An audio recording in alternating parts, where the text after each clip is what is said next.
a good evening, everyone, and thank you so much for joining ACCA's Application Masterclass with myself, George Chunias, Early Careers Manager from ACCA, and also Ria Bush from the Government Finance Function, who will take us through this session shortly and who will introduce herself. This session is in collaboration with Success at School. And if this is your first time you're joining, hello. If not, I think a lot of you joined one of the previous sessions. I can't quite believe that this is the final night of our 4-part series webinar. And I'm sure many of you have been part of previous ones. I have seen your LinkedIn posts, which has been great to interact with. And I really encourage you to post about your experience on tonight's and all other webinars. Many people have been doing it on LinkedIn, and I've purposely put the handle, which is at ACCA United Kingdom. I have seen you've also been tagging at ACCA. And I've also included a hashtag today, so I can actually go and have a look at who's been posting.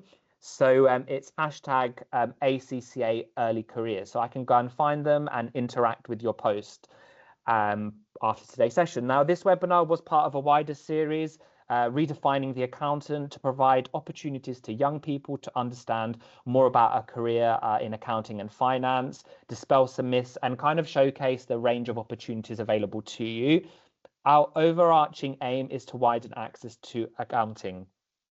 Now, this evening, as I said, I'm really pleased to be joined by Ria, who is going to talk through a typical application process. Now, first things first, some housekeeping. This session is due to finish by 7:30, and there will be time for Q&A towards the end of the session. So please use the Q&A function for that. So should you wish to ask a question, drop us a question and we will try and get to them. Now, the big question is about certificates. These will be sent to you tomorrow, and that's when you can, as I said, you can post about them on LinkedIn. Just another hint there. And then finally, in terms of using the Q&A, it should only be used for questions or interacting with the session. So any language to be deemed offensive, rude, or unacceptable will see you removed from the session and potentially banned from any future webinars with Success at School.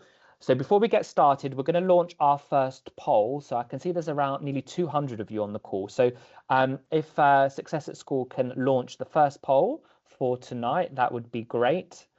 So that should be coming up on your screen very shortly. So here we are. There's the poll. We just want to see your how confident you feel about applying for an accountancy apprenticeship before we get into the session. So if you can enter your answers into that poll, we will have a look at that, and hopefully as the session goes on, those confidence scores will have increased. Now, who is ACCA? If this is your first time, you might not know. If it isn't your first time, you will definitely know. So the ACCA is the Association of Chartered Certified Accountants, or ACCA for short. We are the global qualification professional body for those working in accounting and finance. We have members in over 180 countries, so we are truly global. We offer the qualifications for accounting and finance professionals. So they receive like a globally recognized qualification. Now, for young people joining the call, you might have heard of Edexcel or AQA when you're in the middle of your GCSEs, or A levels if you're doing a T level. So in the qualification sense, a professional body is similar to AQA or Edexcel, but the qualification opens you up to be part of the ACCA community. Now, our qualifications are like a global professional passport that can help unlock careers opportunities all over the world, but also locally. And the qualification is equivalent to a master's level. Now, I said we're global, and we truly are. In terms of our numbers, we have over 257,000 members worldwide, and those are people that have completed that ACCA qualifications. And right now, there's over 500,000 people around the world in those 180 countries, many of those in the UK, working towards becoming ACCA qualified. Now, you might be thinking about qualification, and this slide here, pathways to becoming ACCA qualified. Now, I just wanted to highlight that with ACCA, there is no wrong pathway into the profession. So what you can see here is regardless of your starting point, you can be successful. So whether that is through an apprenticeship, going to university to study a related degree in terms of like accounting and finance, or something not related to accounting and finance, there is a pathway for you. You might even decide later on in life that you want a career change and come into accounting and finance. Now, each of these four pathways can lead you to become a chartered certified accountant and a member, of course, of ACCA. Now, you might notice at the top there is a pathway that is outside of the university route that can lead to a degree. Now, depending on your pathway with ACCA, you are able to complete an accountancy degree program while studying for the ACCA qualification. And that is with the University of London. It provides an additional qualification from a prestigious university, and it can be an option from someone on an apprenticeship background that hasn't gone to university and might want to get that degree. Now, there is a QR code there, but you can go online and have a look at more information. So I think I have talked a lot and I've given you a brief introduction, but seeing the numbers of you have actually joined before, you would have heard all of this. But I'm really, really pleased this evening that Ria has joined us from the government finance function, who's going to give you an overview of the application process and kind of support session. So Ria, over to you, and thank you for joining. Thanks, George, for the warm welcome, and thank you to everyone else for joining the session today. We really appreciate your time, and hopefully today's session will provide you with some clarity. So I wanted to start first of all by introducing myself. So I'm Ria Bush, I'm HR Director for the Government Finance Function. And just to set out a little bit about what the Government Finance Function is first of all. So the Government Finance Function spans across government, so the UK Civil Service, and is a strong network of around 9,000 finance professionals who all share their expertise and support in shaping careers in finance and government. So do have a look at our careers website and also have a look on our LinkedIn, and you'll learn a little bit more about us. We're really looking for people to come and join us and bring with your skills, experience and ideas, and looking for new and creative ways of working and overcoming challenges. So today is about to set out how you can best apply into our civil service application process. So the session, if we go through to the agenda, is going to focus on the application process. It's going to look at how we assess candidates using success profiles, which some of you may have heard about. It looks at the assessment process, how to prepare for interviews, reasonable adjustments throughout the process, what the offer may look like, and contact details. And there'll be time for questions, as George has already set out. So in terms of the application process, I will just caveat that this is typical for many. However, because of the civil service, there may be different processes. So I will give an overview of most types of application processes that exist within the civil service for the government finance function. So it is likely that your application will start on civil service jobs. So if you're not already signed up, I would advise you to do so. That's where all civil service roles are advertised. And then some of the roles will ask that you apply via a CV. So this is setting out your career history with key responsibilities and achievements. You may also be asked for a personal statement. So similar to that in the private sector, however, we have what we call success profiles, which we'll come on to talk about. So this is where we're looking at experience, skills and qualities, referencing criteria within the person specification, which is set out in civil service jobs. And last but not least, qualifications. So on the screen here, we've got CCAB or CIMA. And just to explain a little bit what that means, so CCAB is the Consultative Committee of Accountancy Bodies, which is an umbrella group for the major UK and Irish accountancy bodies such as ACCA. And then CIMA is your Chartered Institute of Management Accounts. So they're all our accountants and bodies. So as I mentioned, we're going to look to assess candidates through success profile. So I wanted to spend a little bit of time on this, just setting out what each of these means. And you will be assessed on each of these at different parts of the recruitment process. So experience, ability, behaviours and technical can be assessed at application stage as well as interview stage, whereas strengths can only be assessed at interview stage. So experience looks to test on the knowledge or mastery of an activity or subject gained through involvement in or exposure to it. So this is typically what we look at: experience in a role or experience in a skill or knowledge. And this is normally for more senior level roles where we're looking for mastery of a concept. Ability is only assessed at application stage because this is online testing.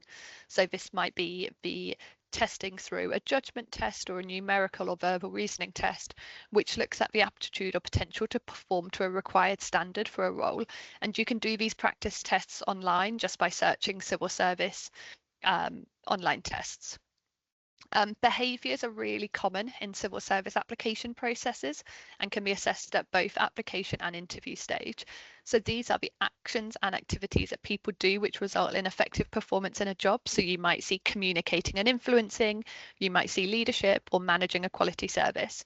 And there's a set behaviours framework, which once again you can Google to see what are the required expectations of behaviours at each individual grade per role that's on civil service jobs. So it's a really clear framework for you to be able to match your application answers to.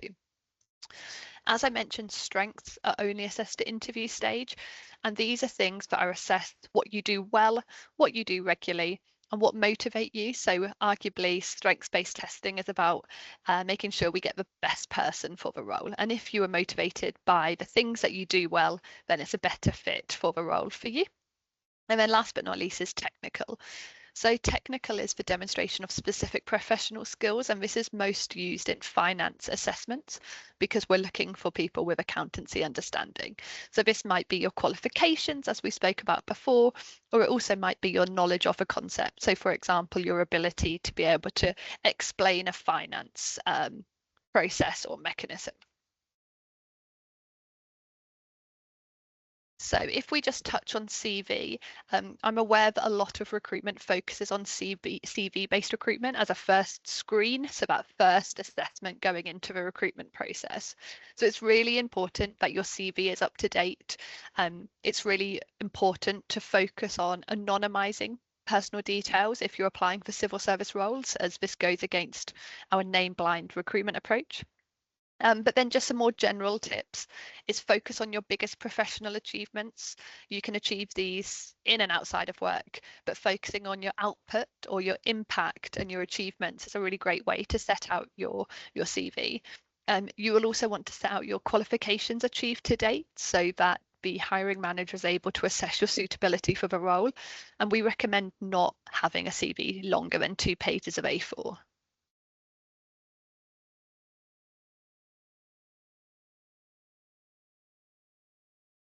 And then if we have a look at personal statement, once again, sometimes these are known as suitability statement or statement of requirements.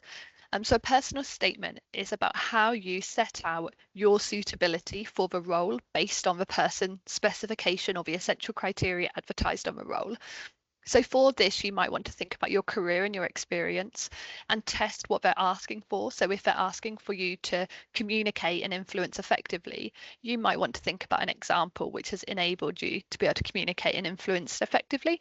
Similarly, if it's assessing the behaviour of managing a quality service, you might want to consider an example of where you've done a really great job at managing a quality service. Once again, use examples that have demonstrated your financial experience, your skills and your quality, and make sure this is mapped directly to the essential criteria. And you can do this test yourself by putting each side by side and asking whether this is your best example to demonstrate impact. A top tip that we often see is that we get used to saying we throughout, and this personal statement is you. It's your application for your job. And so we recommend that you go through and check that where you've even done a team-based exercise that you use I throughout, and you're able to demonstrate the impact that you as an individual had rather than the team. So for example, if you as a team led a presentation, what impact did you have on it? Did you take the planning role or did you lead the session? Always use your full word count. Normally each behaviour question will have about 250 words, so do make sure that you're concise and that you're able to use the full word count. And do not copy and paste from your CV. It's really important that you use this as a second opportunity to be able to demonstrate your experience and your suitability for the role. So we recommend that you use different examples and different impact to that on your CV. So then we're looking at interview stage. So at interview stage, we recommend starting from scratch in terms of looking at your evidence base. So the application stage is about demonstrating depth. So looking at those key 3 or 4 criteria that are essential to the role and giving really good, solid examples. When it comes to interview, you really want to demonstrate that breadth across. So how many different times have you been able to demonstrate that experience? So we recommend going back to the candidate pack and looking at what's required. What does it ask for in the key accountability section? And then look at your personal statement and see what you've already covered. And then what more could you demonstrate at interview stage to show that you have got a full breadth of experience to share? So use examples when responding to interview questions. We recommend giving an example and then setting out your impact. We also recommend thinking a couple of questions that you might want to ask the panel as well. It's a really great opportunity to learn more about the organisation's vision, the impact, or their focus and priorities for the next couple of years. So do make sure that you've got some time to research the company and show your interest. We have a careers website that you can learn a little bit more about a government finance function if you choose to, which is at financecareers.civilservice.gov.uk. And as mentioned in the application stage, we recommend that you use I throughout your answers, which is much harder to do when you're talking on a screen or in person, but do try and rehearse saying the I and the impact that you had. And as ever, if you have misheard the question or if you are unsure about what the question is being asked of you, do ask for clarification and do ask for it to be repeated. This is your interview and it's your opportunity to be able to demonstrate your best experience. So do ask for it to be repeated and feel free to take notes. So if doing an online interview, we do recommend that you practice with Teams. So Microsoft Teams is the video portal of choice for government. So you can do test interviews using that.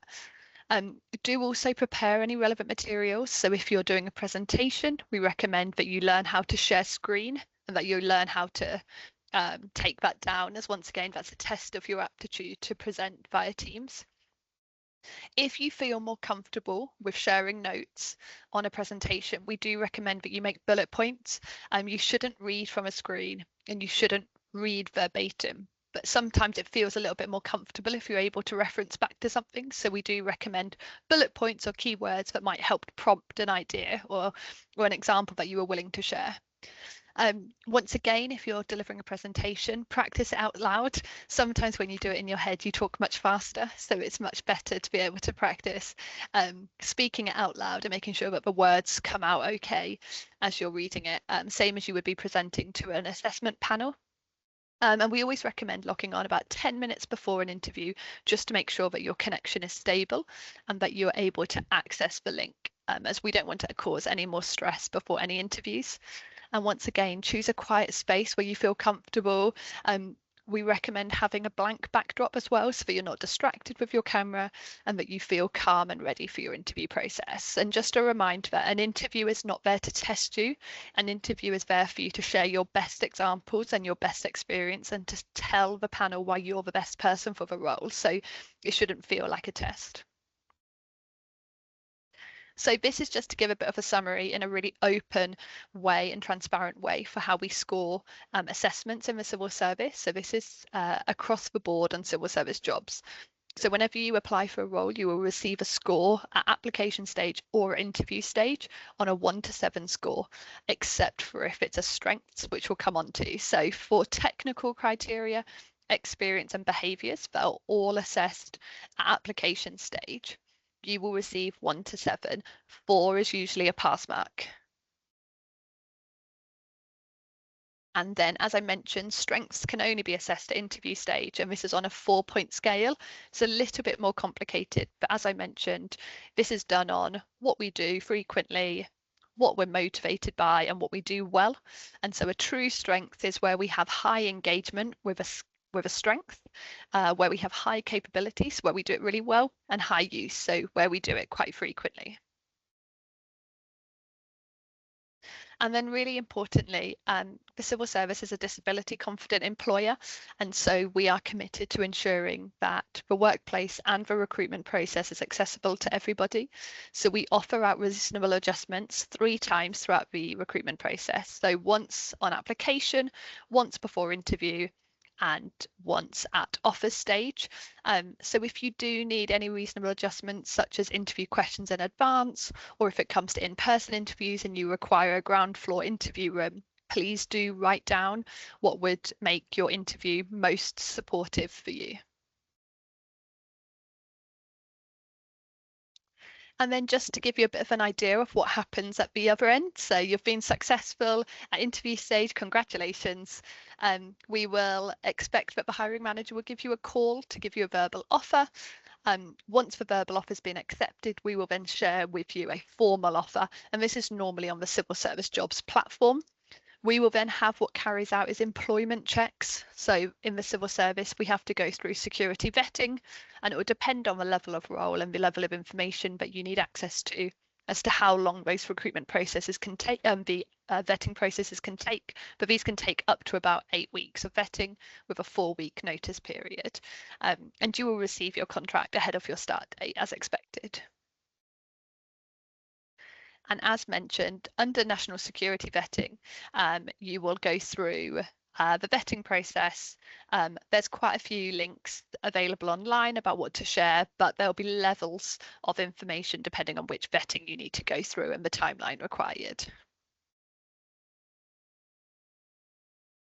And then if you have any questions about roles in government finance function, please do email us at people@hmtreasury.gov.uk, but also check us out our careers website at financecareers.civilservice.gov.uk and follow us on LinkedIn. This is where we advertise some of our roles and give you more information and insight into careers within the government finance function.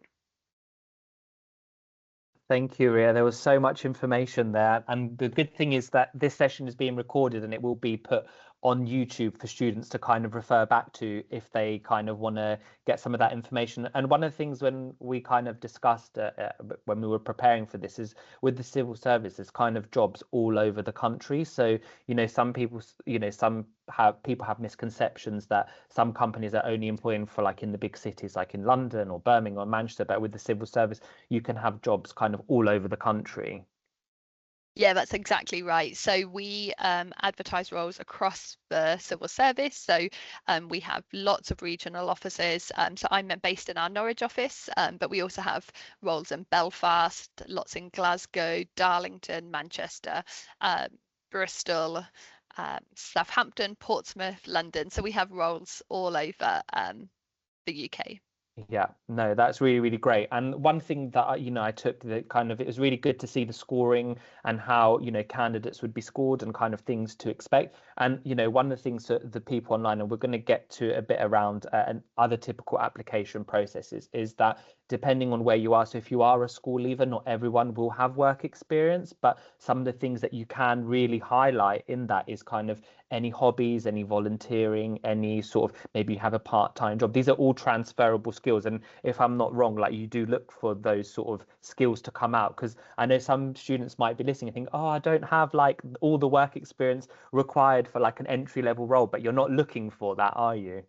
No, that's a really good point, George. So there's 2 things that we do within the civil service to recruit potential. So one is strengths, which I've gone through today. So what motivates us and what aligns, and that is where you can demonstrate your personal experience. So if you do volunteering, that would show that you like the people relationship builder, and so that would be one of your strengths.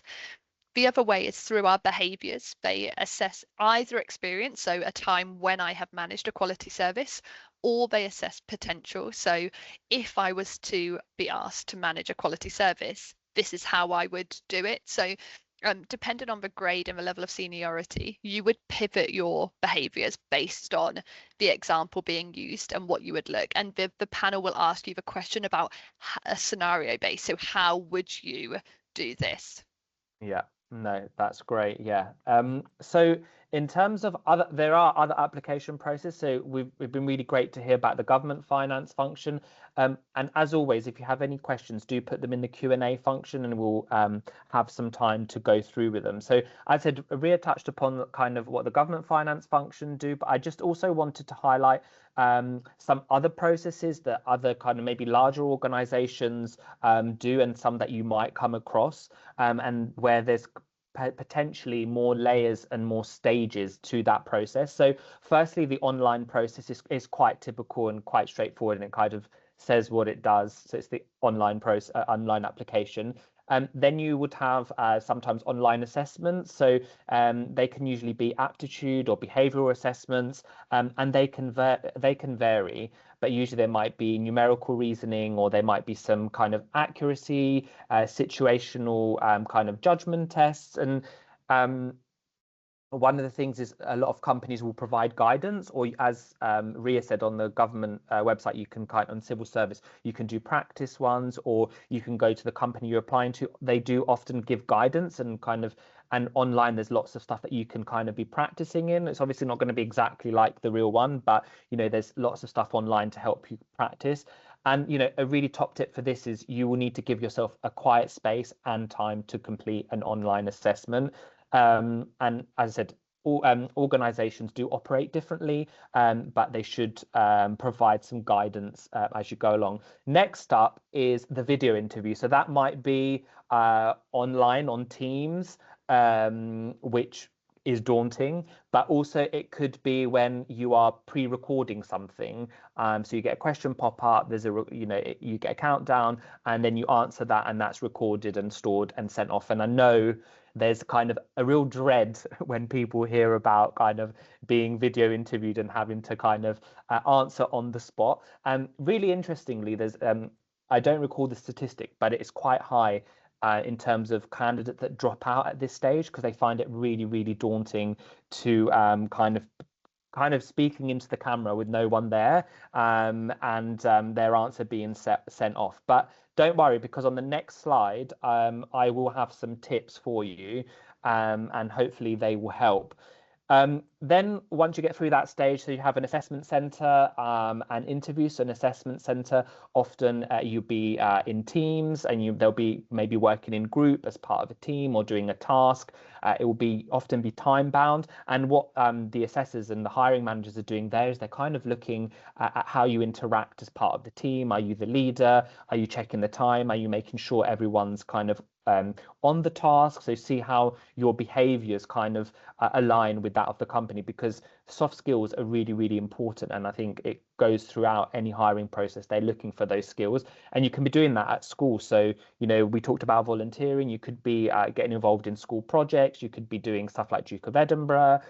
Maybe you have a part-time job, but even getting involved in kind of school projects or helping out organize school events. These all kind of help establish and develop your soft skills. And then often there could be like a more formal sort of interview where you are being interviewed by a panel or the hiring manager. And then the good part is, you get through all of that, and then you get the offer, and you get onboarded. And, as Ria said, there's some checks, and different companies do different things, that you might get an onboarding process.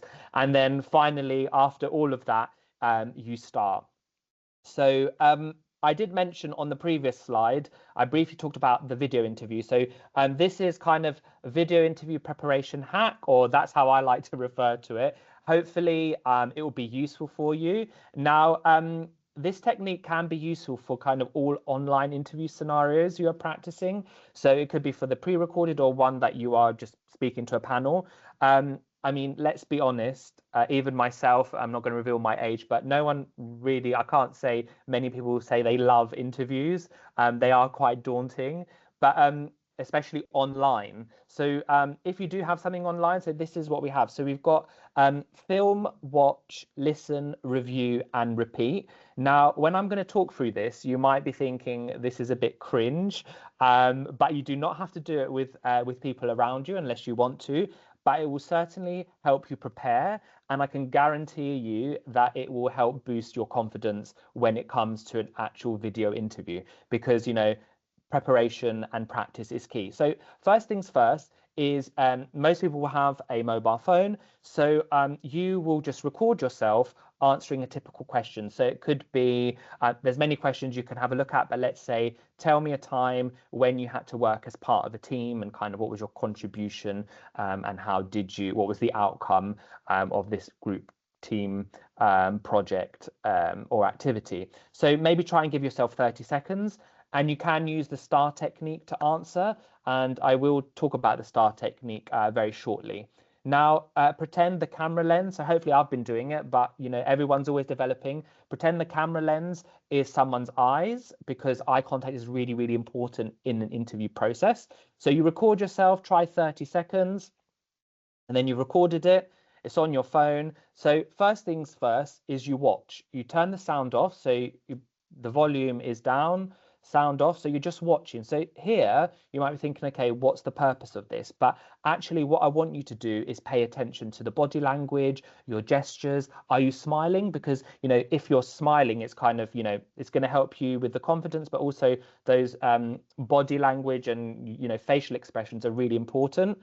Obviously you're going to be nervous, that's really normal, but something that you could pay attention to, because you're not hearing what you're saying, you're just looking at how you're saying it. Then next step is you're just listening. So you're not looking at the video, you turn the volume up.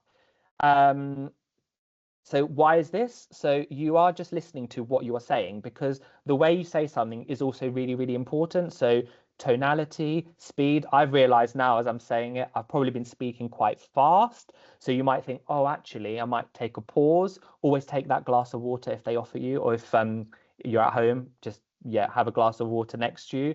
So in terms of answering a question, if the first question they might ask to kind of lighten the mood is kind of, how are you today? So if I was to answer that, you could say it in a nervous sort of way, like, yeah, I'm great. You might be, but it's not giving that. So actually, if like, yes, I'm great, really excited to be here, or nervous about my interview.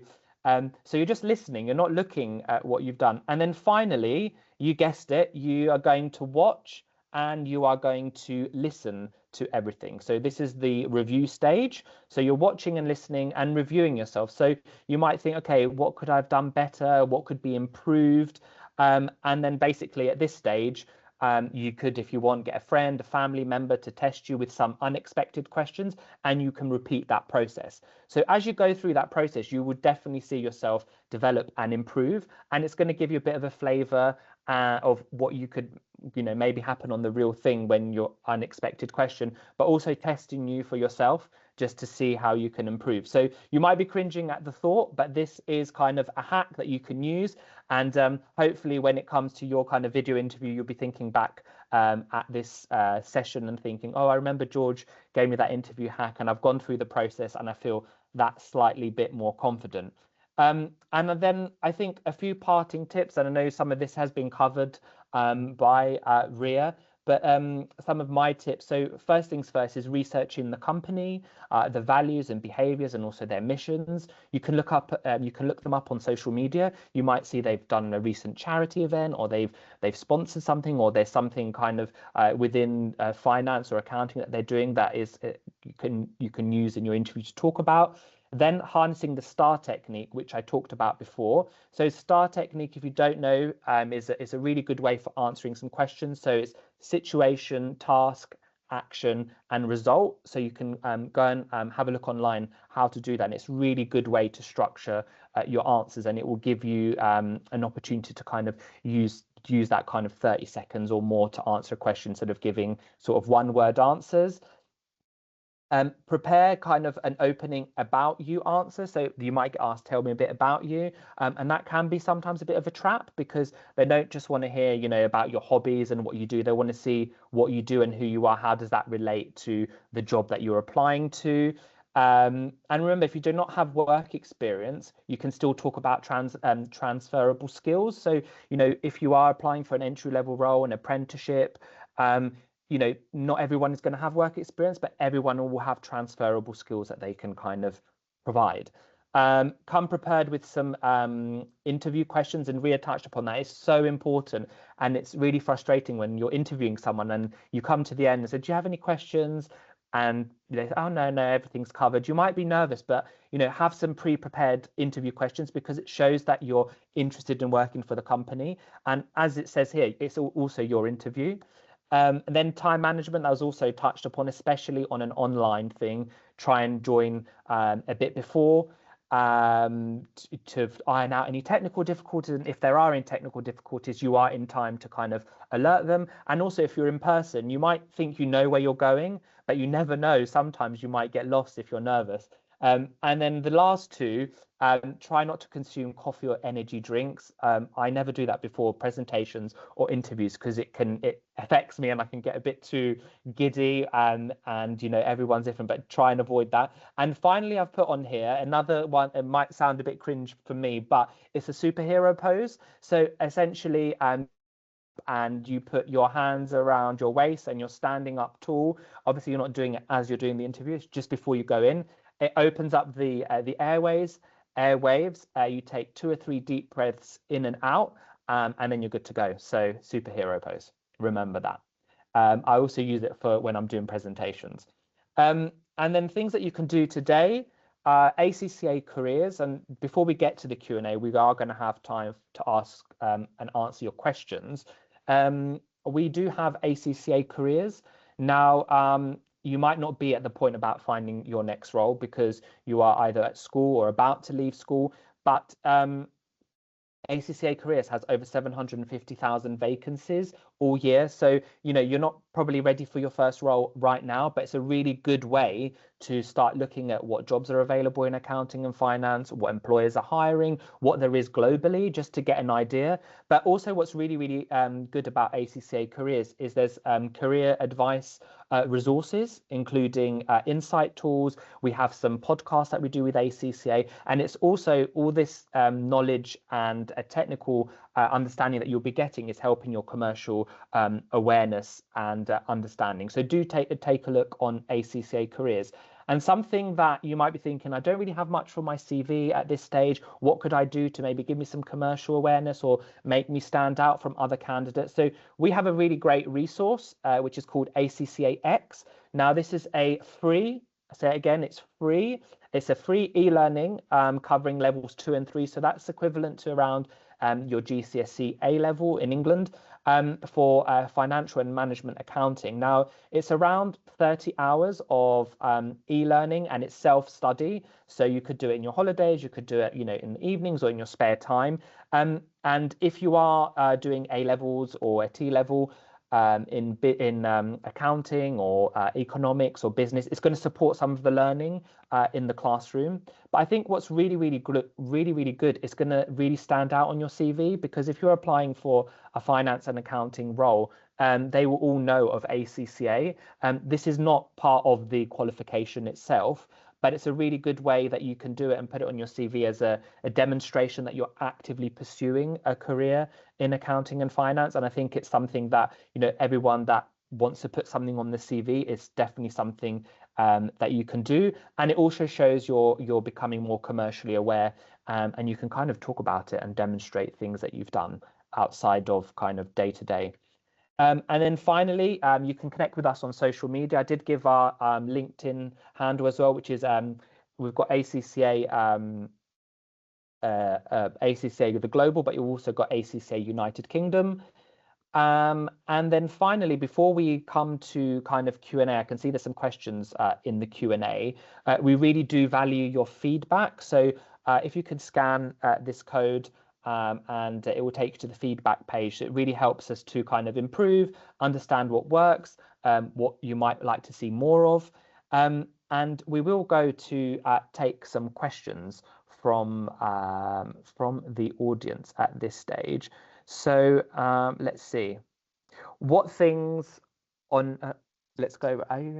So this one's probably more for you, Ria, if you can answer this. Are you guaranteed to land, I guess, land a job in a city that you applied to? Yes, great question. So, Alvin, thank you for that. And as I mentioned, there's roles all across the UK. Some of those will have multiple locations advertised against the role. So it might have three, four, five. It will therefore ask for your preference of where you're applying from. If the role is advertised across all those locations, you will get your preference. However, if there is just one location, you will only be able to apply to work in that location advertised. So you do get a preference. Yeah. And in terms of if you're applying for other organizations, they will usually say what location. So some might have multiple and it will say it's spread across different locations. Or if a company is only based in one area, that's, it's going to be in that area. So what things make your CV stand out? That's a really, really good question. So in terms of if you're applying for an apprenticeship, for example, in accounting and finance, I think having something like ACCAX on your CV will really help you stand out amongst the crowd. And being able to demonstrate transferable skills through some of the things we talked about, kind of if you did have a part-time job, great. If you had work experience, great. But if you didn't have those, you could have been volunteering, you could be getting involved with things at school. Some people do kind of swimming coaching or gymnastics coaching. There's lots of different things that could help stand you out. Is there anything you would add to that, Ria?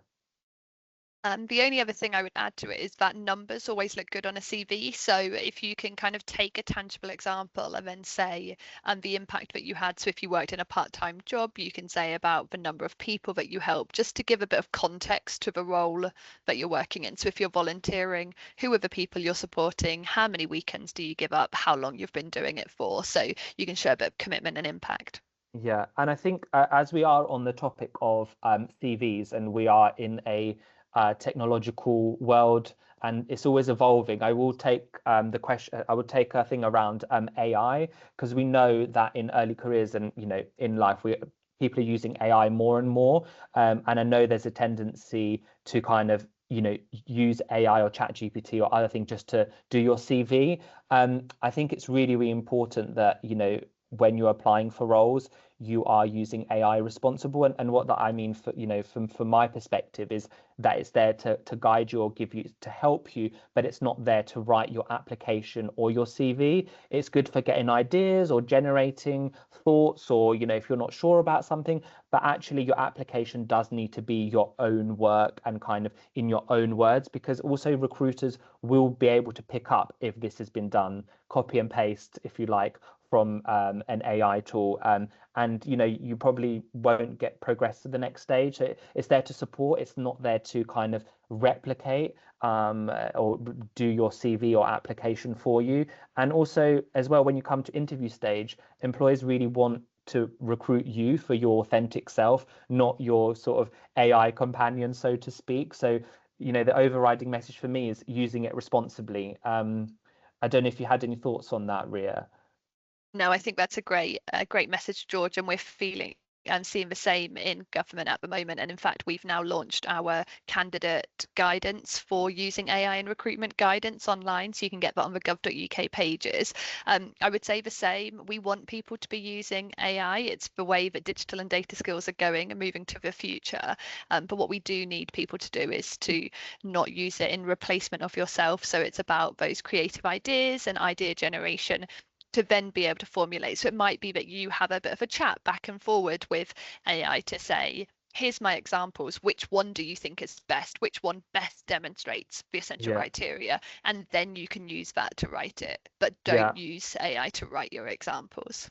100%. Yeah, no, yeah. So remember that. I see some people are putting their hands up, but we can't really unmute you. So the preference is to write your questions into the chat, and then more likely for us to get there. So a question that's come in as well is, let's say you're in an interview right now. What does the interviewer like and not like to hear specifically on behavior?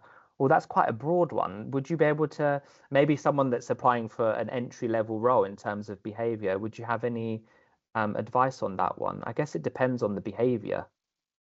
Yes, I think actually determination and willingness always goes down really well. So it might be, for example, that you're asked a question about, do you have experience in X? And you might say, actually, no, I don't. Honesty is really important. But you might say, but instead, I'm really willing to learn and to learn from others and develop myself. And I plan on doing the ACCAX course in order to get more upskilled. So it's about acknowledging where you've got a gap, but authentically and honestly addressing that with a suggested next step. So I would say that always goes down well.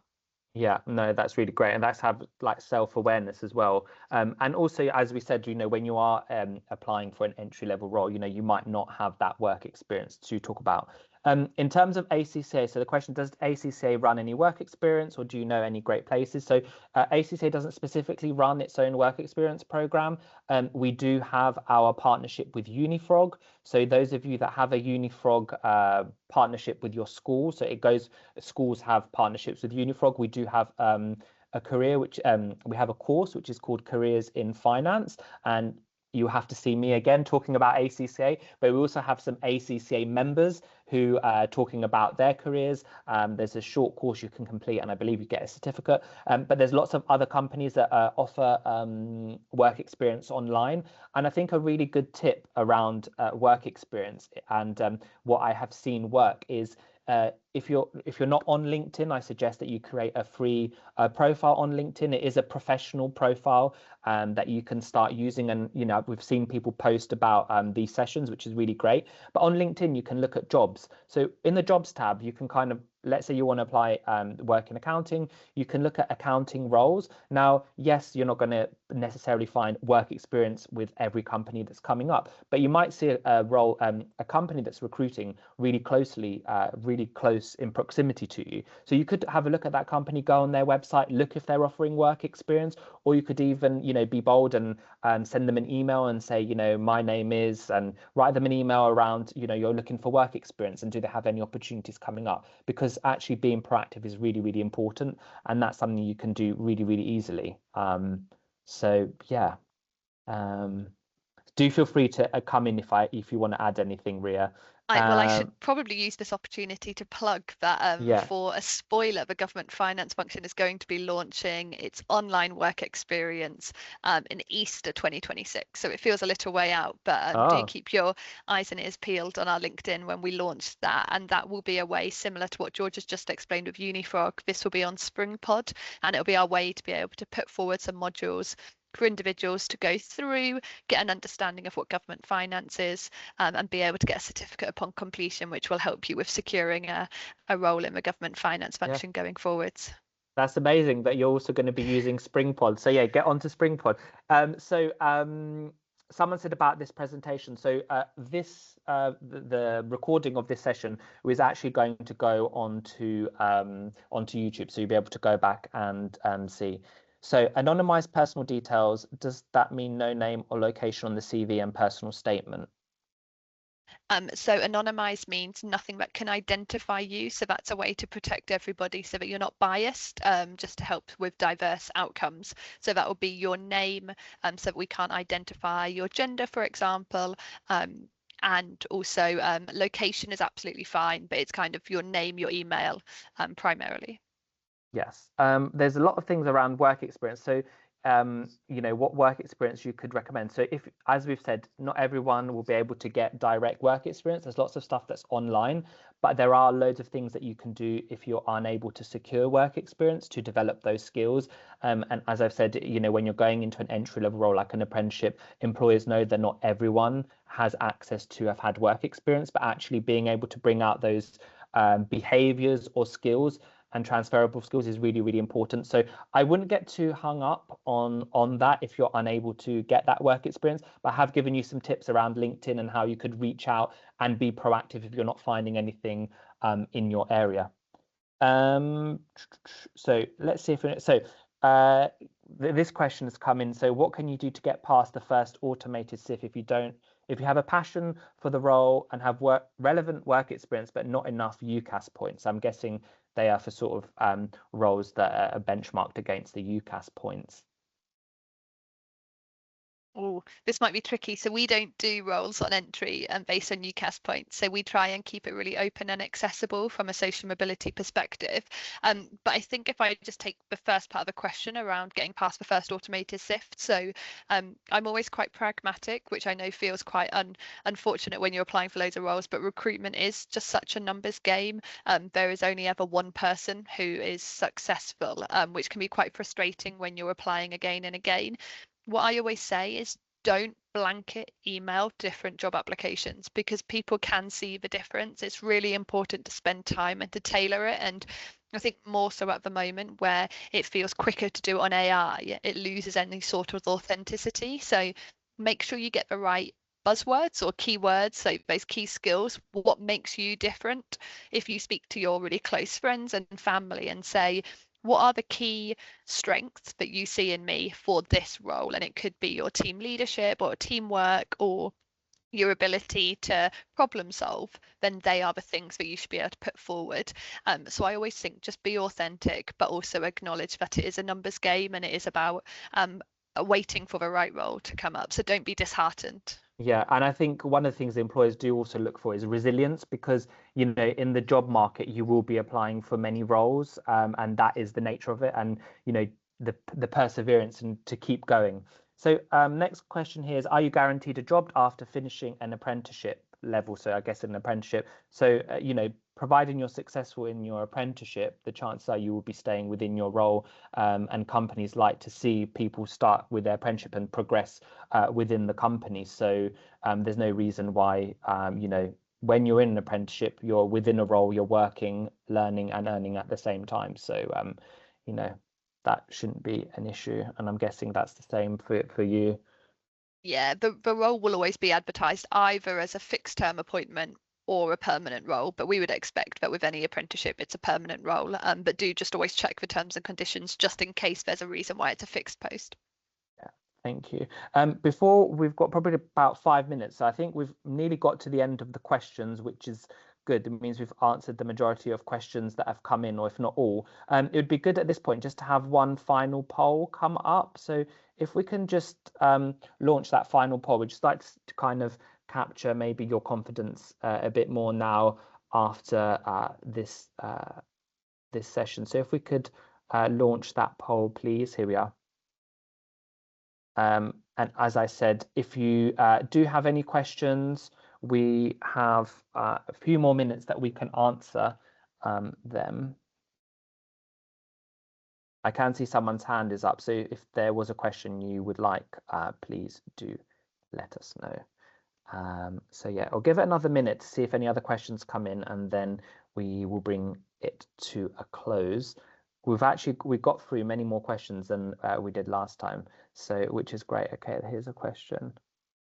So the YouTube channel. So in terms of the YouTube channel, that's at the Success Schools YouTube channel. And what they have said is when this session is finished, you will all get an email with the link to the video on their YouTube channel. I believe it's just Success at School. So go and check that out.